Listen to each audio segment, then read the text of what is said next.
내가 정말 너희들에게 짐이었구나. 손이 떨리는 노모는 조용히 현관문을 열었습니다. 뒤돌아보지 않으려 했지만 아들의 방 불빛이 그녀의 마음을 흔들었습니다. 마지막으로 한 번만 더 아들의 모습을 보고 싶었습니다. 하지만 그녀는 발걸음을 돌렸습니다. 더 이상 아들의 행복을 방해하고 싶지 않았으니까요. 사람들이 그러더군요. 결혼은 둘이 하는 게 아니라고요. 사실 그 말 저도 이제야 조금은 알겠습니다. 제가 아들 하나 바라보고 평생을 살았거든요. 가난한 살림에 남편은 일찍 세상 떠나고 어린 정민이 하나 끌어안고 식당 일에 마트 청소에 손에 물 안 마를 날이 없었죠.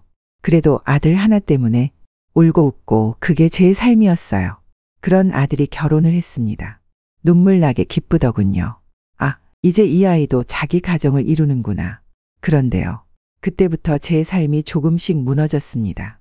며느리라는 아이, 참 고운 얼굴이었어요. 아들 앞에서는 천사 같았죠. 밥상도 같이 차리고 저한테는 어머니 어머니. 그런데 정민이만 없으면 달라지더군요. 아침부터 방에서 뭐 뒤적거리세요? 된장찌개는 진짜 너무 냄새나요. 속이 다 뒤집혀요. 제가 말도 못 꺼내게 한숨을 쉬면서 눈을 흘기고 문을 쾅 닫고 다녔습니다. 어느 날은 저한테 이러더군요. 어머님은 왜 맨날 집에만 계세요? 요즘은 어르신들도 센터 같은 데 다니시던데. 그 말에 나는 이 집에서도 환영받지 못하는구나 싶더군요. 제가 있어야 할 자리가 없어진 기분이었어요. 웃지도 못하고 숨도 편히 못 쉬겠더라고요. 결정적인 건 그날이었어요. 정민이 출장 간 날 수진이가 제게 말했습니다. 솔직히 말씀드릴게요. 저희 둘이서 좀 조용히 살고 싶어요. 어머님이랑 같이 사는 거 너무 불편해요. 죄송한데 어머님 눈치 보느라 너무 힘들어요. 그 말을 듣는데 심장이 철렁 내려앉더군요. 내가 우리 아들한테 짐이었구나. 내가 없어야 이 아이는 행복하겠구나. 그날 밤 저는 편지를 썼습니다. 살다 내가 아들 앞길 막는 죄인이 된 기분이었어요. 가난했지만 우린 서로밖에 없었어요. 정민이는 5살 때 아버지를 잃었습니다. 공장 야근 중 사고였죠. 장례도 제대로 치르지 못한 채 저는 아이 하나만 붙잡고 살아야 했습니다. 아침마다 식당으로, 점심엔 반찬 가게로, 밤엔 아파트 청소까지 2다리가 퉁퉁 부어도 정민이 밥은 꼭 해놓고 잤습니다. 그 아이는 항상 제 눈치를 먼저 봤습니다. 엄마, 나 김밥 안 좋아해. 계란말이도 없어도 돼. 사실은 좋아하는 줄 알면서도 그런 말을 하던 아이였어요. 그렇게 둘이 버텼습니다. 외식 한 번, 여행 한 번 못 갔지만 그래도 우리는 따뜻했습니다. 정민이는 고등학교 졸업하고 바로 취직했습니다. 대학 갈 생각도 안 했어요. 엄마, 나 얼른 돈 벌어서 엄마 좀 쉬게 해드릴게. 그 말에 저는 가슴이 찢어지면서도 웃었죠. 세월이 흘러 정민이가 40을 앞두고 결혼을 결심했어요. 처음엔 걱정부터 앞섰죠. 내가 가진 것도 없고 도와줄 능력도 없는데. 하지만 마지막까지 모아뒀던 적금이랑 아버지 돌아가신 후 조금 남아있던 보상금까지 전부 털어 아들에게 주었습니다. 이게 엄마가 가진 거 모두 준 거야. 새 집 장만하는데 보태 써라. 정민이는 고개 숙여 울면서 제 손을 꼭 잡았어요. 엄마, 고마워요. 이 은혜 잊지 않을게요. 엄마는 당연히 우리랑 같이 사셔야 해요. 이제는 엄마가 저한테 기대셔야 할 차례예요. 그 말에 저는 처음으로 마음을 놓았습니다. 아, 이제 이 아이도 자기 가정이라는 울타리를 만들었구나. 며느리 수진이라는 아이는 조용하고 단정했어요. 정민이 앞에선 참한 며느리였죠.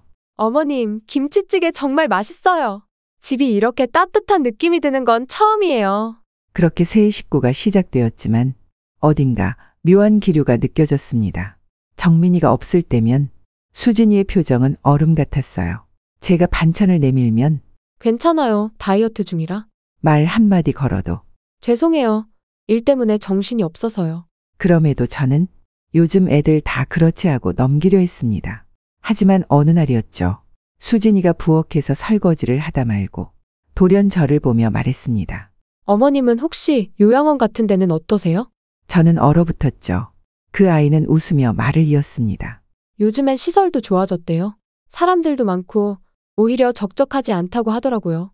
어머님도 스트레스 덜 받으시고 저희도 생활이 좀 더 조화로울 수 있을 것 같아요. 그 순간 그릇을 놓치고 손이 덜덜 떨렸습니다. 말은 공손했지만 그 말 속엔 한 줄기 온기도 없었습니다. 그리고 그날부터였어요. 제가 며느리 눈치를 보기 시작한 건 아침에 방에서 나오기 전 수진이가 깼는지 귀 기울이고 부엌 쪽으로 갈 땐 조심히 발걸음부터 확인했습니다. 된장찌개 냄새 날까봐 된장 2스푼을 1스푼으로 줄이고 옷에 냄새 뵐까봐 창문을 먼저 열었습니다. 심지어 재채기를 해도 화장실로 들어가서 조용히 숨죽이고 했습니다. 그 집에서 제가 살고 있는 건지 숨어 있는 건지 점점 헷갈려지기 시작했습니다. 정민이가 출장 간다는 말을 꺼냈을 때 괜히 마음이 철렁 내려앉았습니다. 아들은 출발하기 전 제 손을 꼭 잡고 말했어요. 엄마, 수진이가 어머니를 정말 잘 챙기잖아. 며칠밖에 안 되니까 걱정 마세요. 맛있는 거 많이 드시고 푹 쉬세요. 그 말에 저는 애써 미소를 지었지만 속으로는 불안이 떠나지 않았습니다. 정민이가 떠나고 첫날 저녁 수진이는 인사도 없이 들어와 가방을 툭 던지더니 방에 들어가 문을 닫아버렸어요. 제가 조심스레 문 앞에 다가가 수진아, 저녁 끓였는데 좀 먹자 하고 말하자 문 너머로 무표정한 목소리가 들렸습니다. 됐어요. 속 안 좋아서 입맛 없어요. 된장 냄새 너무 진해서 머리 아프네요. 그 말에 저는 밥상에 앉아 국 한 숟갈 못 넘기고 숟가락만 만지작거리다 그냥 치웠습니다. 둘째 날 아침엔 제가 평소처럼 빨래를 널어놓고 있었는데 수진이가 다가와 빨래 바구니를 들여다보며 말했어요. 어머님, 제 옷은 따로 해주세요. 이런 세제 냄새 회사에서 민망해요. 저는 입술을 깨물고 고개만 끄덕였습니다. 말 한마디 꺼내는 게 두려워졌어요. 그날 오후 수진이가 친구들을 집으로 불렀습니다. 대낮부터 현관문이 열리더니 3명쯤 되는 젊은 여자들이 웃고 떠들며 들어오더군요. 저는 조용히 부엌에 들어가 있었지만 거실에서 들리는 말들이 귀를 찔렀습니다. 야, 근데 아직도 시어머니랑 같이 살아? 헐, 나는 절대 못해. 하루도 못 버텼을 듯. 그 말에 수진이는 낮게 웃더니 이렇게 말했습니다. 아, 진짜. 나는 진짜 노력하고 있는 거야. 근데 솔직히 너무 힘들어. 아침마다 된장찌개 냄새에 집안에 먼지랑 살 냄새 섞인 그 냄새 있잖아. 진짜 숨 막혀? 와, 넌 진짜 착하다. 나는 무조건 따로 살자고 했을 듯. 나도 말하려고. 남편 출장이 끝나면 진지하게 얘기할 거야. 솔직히 우리 남편은 자기 엄마랑만 살았잖아. 근데 나까지 평생 그러고 살아야 돼. 맞아, 맞아. 그런 남자들은 결혼할 준비가 안 된 사람들이야. 그니까. 게다가 어머님이 좀 진짜 말 못하게 눈치 보이게 만들어. 근데 은근 자기 위주로 하려고 들고 눈빛으로 아우라내고 너무 피곤해. 그 순간 제 손이 부엌 싱크대에 놓인 접시를 떨어뜨렸습니다. 깨어진 접시보다 제 마음이 더 깨진 것 같았습니다. 그날 밤 수진이는 방에서 나오며 말했습니다. 어머님, 내일 아침엔 저 좀 깨우지 말아주세요. 피곤해서 조금 더 자고 싶어요. 저는 알겠다고 고개를 끄덕였고 다음 날 아침 조용히 부엌에 나와 국을 끓이다 부주의하게 뚜껑을 덜 닫았는지 국물이 넘쳐 불이 꺼졌습니다. 인덕션에 국물이 흐르고 식은 냄비를 손으로 들어 옮기려다 바닥에 살짝 흘렸습니다. 닦고 있는 찰나 수진이가 방에서 나왔습니다. 뭐 하는 거예요, 지금? 아, 진짜 냄새 진동하고. 바닥은 왜 이래요? 아침부터 짜증나게. 저는 당황해서 미안하다, 수진아. 내가 정리하고 있었는데. 말을 더 못 잇는 저를 향해 수진이가 한숨을 깊게 쉬며 결국 본심을 드러냈습니다. 진짜 같이 못 살겠어요. 죄송하지만 어머님이 자식 생각 조금이라도 하신다면 그냥 요양원 가시든지 따로 사세요. 저도 사람인데 이제 그만 좀 참고 싶어요. 그 말을 듣는 순간 귀가 멍해졌습니다. 숨이 턱 막히고 말문이 막혔습니다. 내가 정말 짐이었구나. 사람은요, 몇 마디 말로 무너질 수 있습니다. 그날 저는 조용히 방으로 들어갔습니다. 그리고 펜을 꺼내 한 장의 편지를 썼습니다.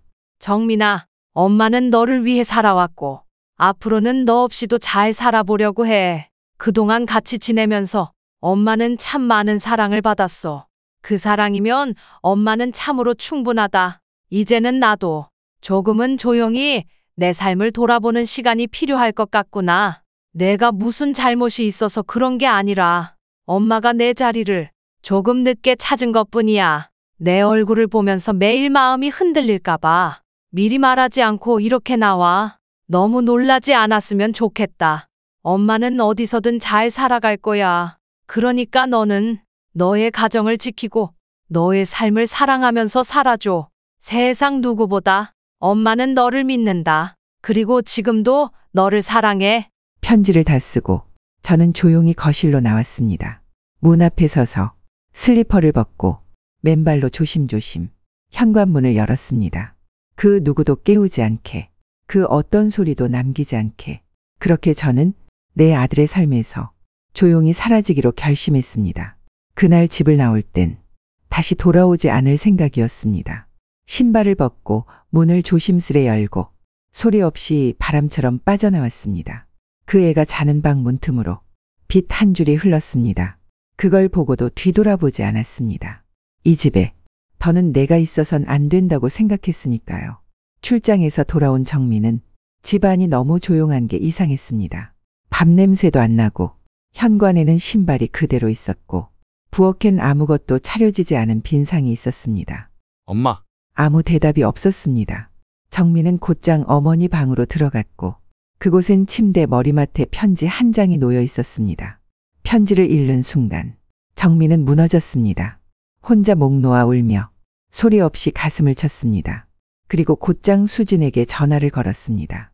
그날 밤 집으로 돌아온 수진과 정민은 긴 말다툼을 시작하게 됩니다. 정민은 물었습니다. 수진아, 엄마 어디 간 줄 정말 몰라? 수진은 무표정하게 대답했습니다. 몰라. 당신 엄마가 요즘 예민하신 건 사실이잖아. 나도 솔직히 힘들었어. 말 안 해서 그렇지. 나 진짜 많이 참았어. 뭘 참았다는 거야? 같이 사는 게 매일 고통이었어. 아침마다 집안에 나는 그 된장 냄새. 내 옷에서 어머님 냄새 뵐까봐 걱정했고. 친구 불러도 맘대로 얘기 못하고. 당신은 나한테만 너무 희생하길 바랐잖아. 정민은 조용히 고개를 숙였습니다. 그리고 한참을 침묵하다가 말했습니다. 수진아, 넌 결혼한 게 아니었어.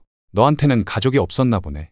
부모를 짐이라고 말하는 너랑은 더는 같이 못 살아.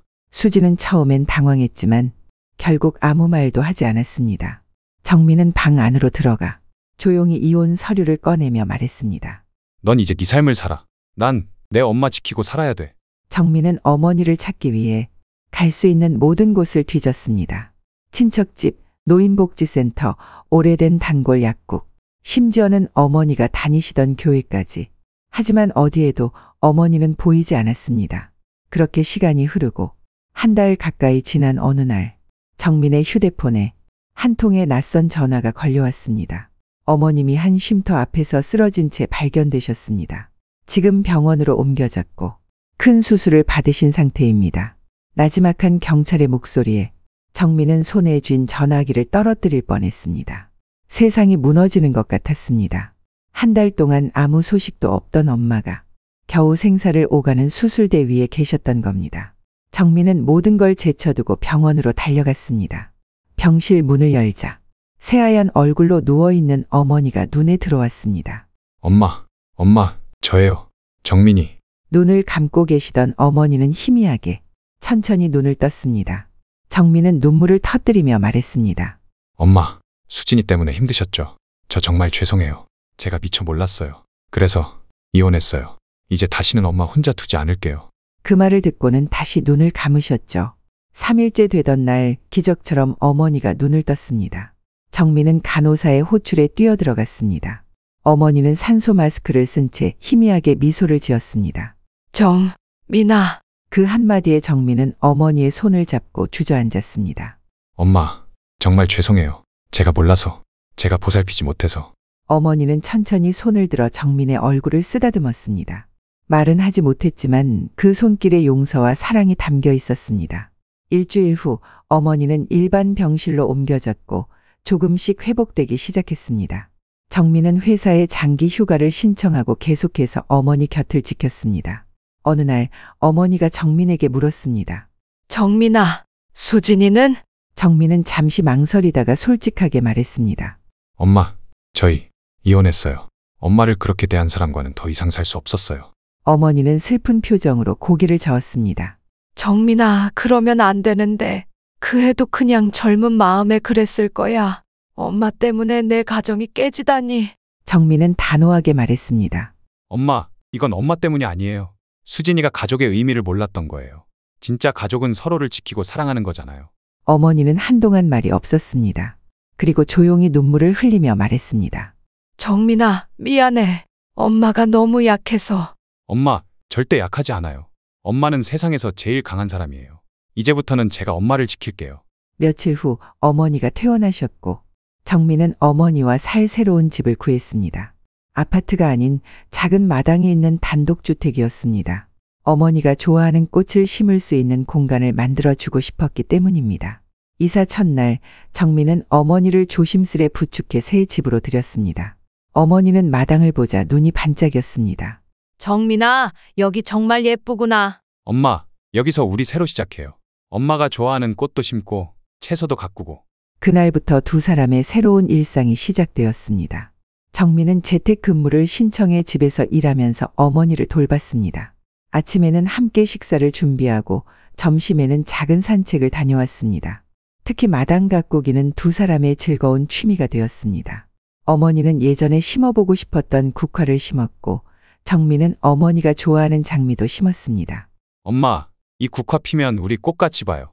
엄마랑 같이 앉아서 차 한잔 마시면서요. 어머니는 미소를 지으며 고개를 끄덕였습니다. 정민은 또한 근처 복지센터와 연결해 어머니가 취미 활동을 할 수 있도록 도왔습니다. 어머니는 점차 도자기 교실에 다니게 되었고 그곳에서 새로운 친구들도 사귀게 되었습니다.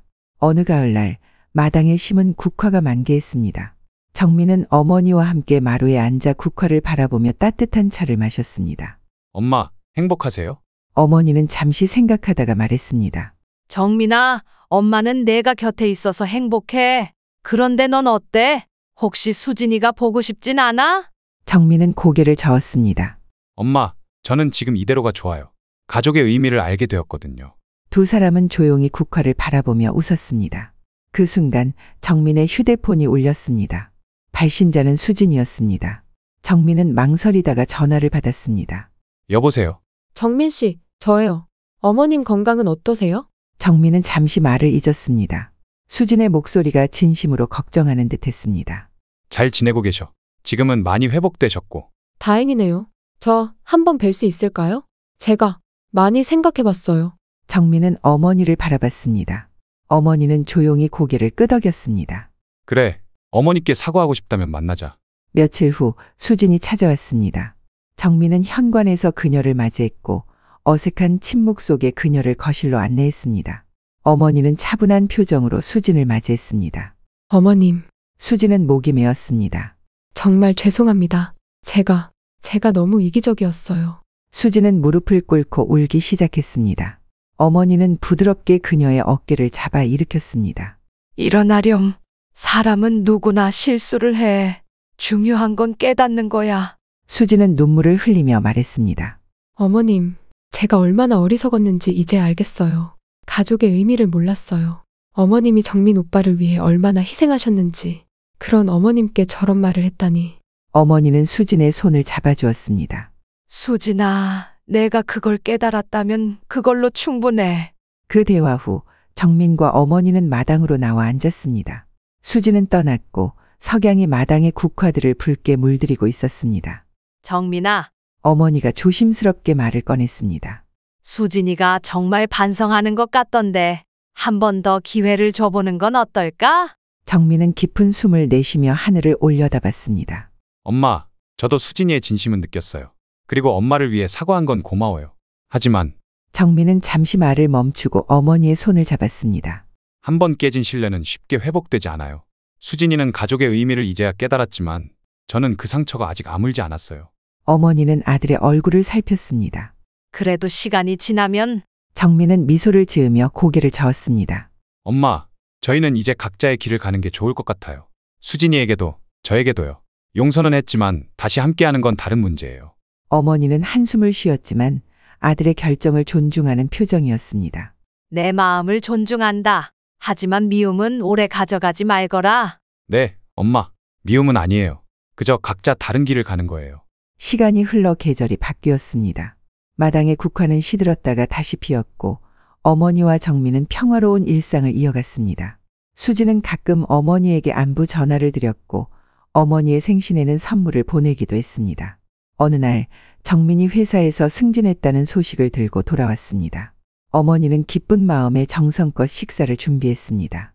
정민아, 내가 자랑스럽구나. 이렇게 잘 자라서. 엄마, 이 모든 게 엄마 덕분이에요.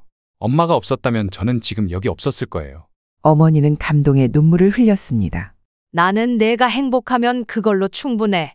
정민은 어머니의 손을 꼭 잡았습니다. 엄마, 우리 다음 주에 여행 갈까요? 바다 보러요. 엄마 평생 바다 한번 제대로 못 보셨잖아요. 어머니의 눈이 반짝였습니다. 정말? 그런데 회사는? 휴가 냈어요. 이제는 엄마와 시간을 더 많이 보내고 싶어요. 그렇게 어머니와 아들은 함께 여행을 떠났습니다. 바다를 보며 어머니는 아이처럼 좋아했고 정민은 그런 어머니의 모습에 가슴이 따뜻해졌습니다. 그 집 마당엔 지금 노랗고 하얀 국화가 서로 기대듯 피어나고 있답니다. 가족이란 서로가 서로에게 기대는 존재일 뿐 누가 누구의 짐이 되어선 안 됩니다. 사람은 사랑받기 위해 태어나고 그 사랑은 가장 가까운 곳에서 시작돼야 합니다.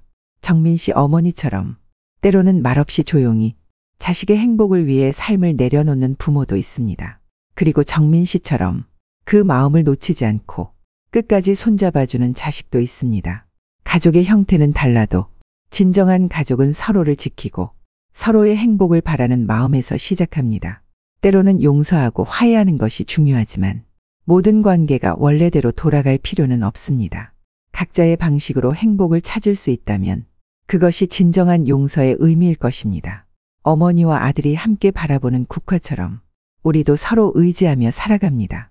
우리는 모두 서로에게 짐이 아닌 서로의 삶을 지탱하는 기둥이 되어야 합니다. 혹시 여러분도 이 이야기처럼 가슴 속에 묻어둔 가족의 기억이 있다면 댓글로 남겨주세요. 누군가에게 위로가 될 수도 있을 겁니다. 그리고 이 영상이 마음에 닿으셨다면 구독과 좋아요 한 번씩 꼭 눌러주시고요. 여러분의 가정에도 국화처럼 아름답게 피어나는 사랑과 이해의 꽃이 가득하길 바랍니다. 끝까지 함께 해주셔서 감사합니다.